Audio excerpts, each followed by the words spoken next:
இன்றைக்கி நம்ம corn cheese use பண்ணி ஒரு பப்ஸ் பார்க்கலாம். இது குழந்தைங்களுக்கு ஆல் டைம் ஃபேவரட் ஸ்நாக்காக இருக்கும். இது எப்படி செய்யுதுன்னு பார்க்கலாம்.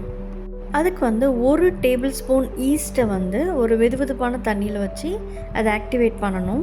இந்த ஈஸ்ட் ஆக்டிவேட் ஆகிறதுக்கு ஒரு டீஸ்பூன் சுகர் ஆட் பண்ணி நம்ம சைடில் வச்சிடலாம். இப்போ இன்னொரு பவுலில் 2 கப்பு மைதாவை எடுத்துருக்கிறேன். அதுக்கு தேவையான அளவு உப்பு. இப்போ நம்ம அதை ஆக்டிவேட் பண்ணி வச்சுருந்த ஈஸ்ட் இது நல்லா கலந்து விட்டதுக்கப்புறம் 3 டேபிள் ஸ்பூன் அளவு பட்டர் எடுத்துக்கலாம். நான் அந்த பட்டர் ரூம் டெம்பரேச்சரில் தான் இருந்துச்சு.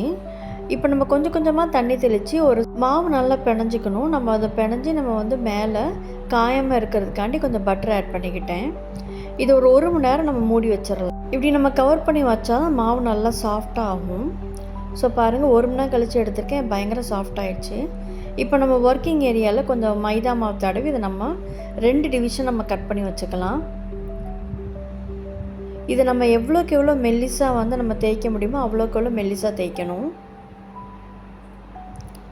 பாருங்கள், நான் நல்ல மெல்லிஸாக பாருங்கள், ரொம்ப டிரான்ஸ்பரண்ட்டாக இருக்குது. ஸோ இந்த அளவுக்கு நம்ம தேய்க்கணும்.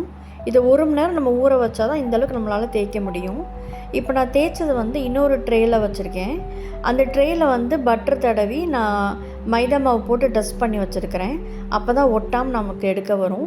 இப்போ நம்ம தேய்ச்ச மாவு அதில் போட்டுட்டு நான் ஃபஸ்ட்டு லேயர் ஸ்வீட் கார்ன் எடுத்து நான் ஸ்ப்ரெட் பண்ணி வச்சுருக்கேன். இப்போ எல்லா டைப்பான சீஸும் ஆட் பண்ண போகிறோம். ஃபஸ்ட்டு மொசரல்லா சீஸ் ஆட் பண்ணிக்கிட்டேன். அடுத்து ஷெடர் சீஸ் ஆட் பண்ணிக்கிட்டேன். இது நல்லா துருவி போட்டுக்கலாம், நம்ம எல்லாம் ஸ்ப்ரெட் பண்ணுற மாதிரி. அடுத்து சீஸ் ஸ்லைஸ்ன்னு வைப்பாங்களே, அதையும் நான் ஆட் பண்ணிக்கிட்டேன்.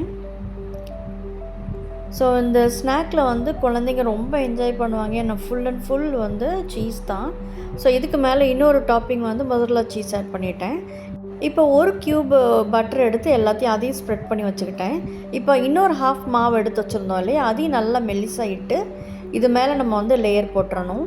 இப்போ இது மேலே நான் எள்ளு ஆட் பண்ண போகிறேன். ஒயிட்டும் பிளாக் கலர் செசமி சீட்ஸும் ஆட் பண்ணிட்டு திரும்ப ஒரு பட்டர் லேயர் ஆட் பண்ண போகிறேன். ஆட் பண்ணிவிட்டு இப்போ எக்கை நல்லா பீட் பண்ணி அதையும் நம்ம நல்லா ஸ்ப்ரெட் பண்ணி வச்சுப்போம். நம்ம எக்கு ஸ்ப்ரெட் பண்ணால் தான் அந்த ஒரு ப்ரௌனிஷ் லேயர் நமக்கு கிடைக்கும். இப்போ 180 டிகிரி செல்சியஸில் 30 to 35 மினிட்ஸ் நம்ம நல்லா பேக் பண்ணி எடுத்தோம்னா நமக்கு சூப்பரான ஸ்நாக் கிடச்சிரும். இப்போ நம்ம வெளியில் எடுத்துட்டோம். இப்போ நம்ம இது மேலே ஒரு பட்டர் தடவிடணும் நம்ம. ஏன்னா ரொம்ப ட்ரை ஆகிடும், அதுக்கப்புறம் நல்லா இருக்கா சாப்பிட. அதனால் பட்டர் தடவிட்டு நம்ம இப்போ லேயராக நம்ம கட் பண்ணிக்கலாம். இந்த ஸ்நாக் குழந்தைங்க ரொம்ப விரும்பி சாப்பிடுவாங்க, என்ஜாய் பண்ணி சாப்பிடுவாங்க. இது கண்டிப்பாக வீட்டில் ட்ரை பண்ணி பாருங்கள். Stay healthy. தேங்க்யூ. பாய்.